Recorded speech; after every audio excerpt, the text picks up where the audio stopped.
Hello friends, welcome to my channel. I'm S. Ravi Kumar, a solution architect and IT career coach. Today I'm back with another interview question. What is microservices? So want to understand what is microservices? Let's get started.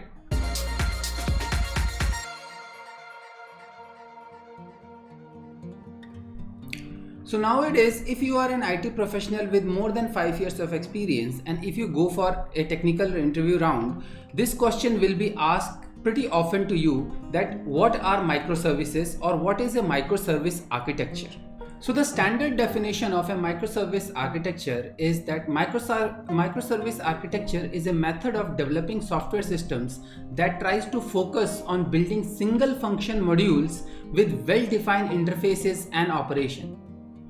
In simple words, is the best example of single responsibility principle at an application level, where an application is there to solve only one single business problem.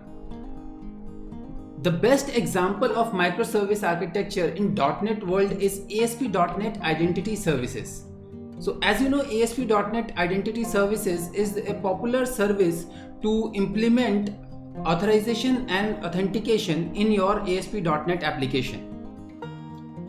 So what you can do is you can separate the authorization and authentication in the form of a simple ASP.NET Core Web API service which can be reutilized throughout your organization.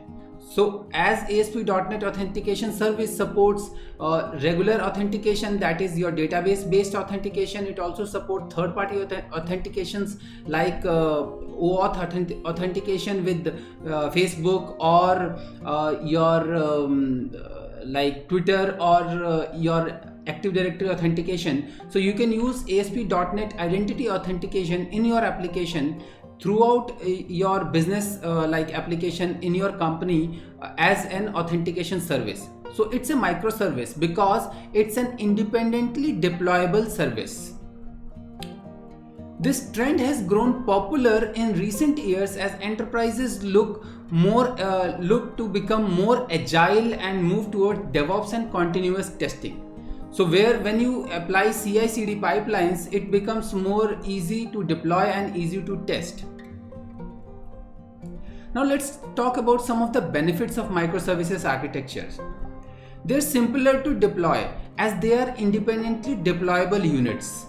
Okay, so one microservice is managed by one single team, so they are very simple small units to deploy. That's why they are very simple to deploy.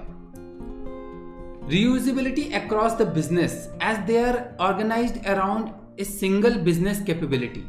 So as I said, as I gave the example of ASP.NET Identity Service, it's a service to manage authentication and authorization.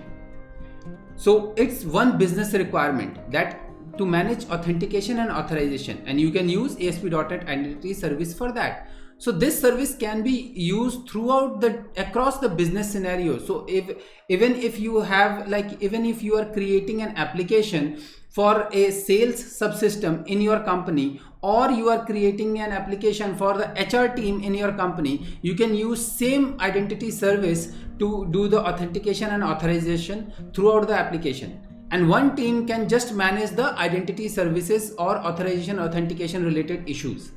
So that way the defect isolation is very fast. So defect isolation is like identifying the defect and isolating it to the code level. So it's very easy because the code is highly maintainable and testable.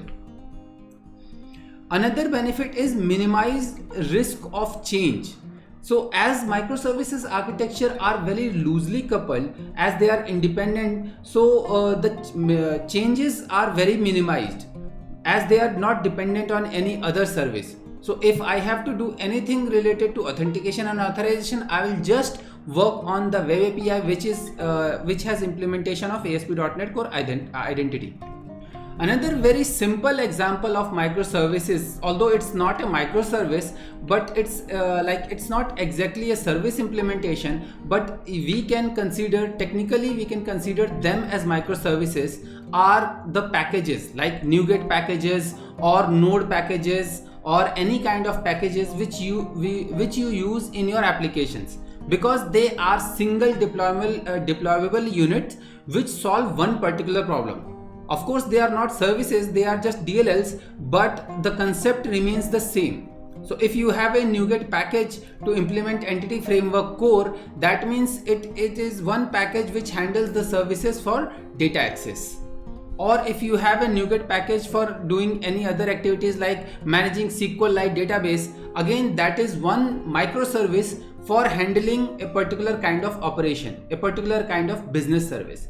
So basically what microservice is, it's an way to architect an application in a small modular way. So in this video, I gave you the definition of microservices, some of the benefits of microservices, and some of the examples of microservices. I hope you like this video, and if you want to watch more such videos, do subscribe to my channel.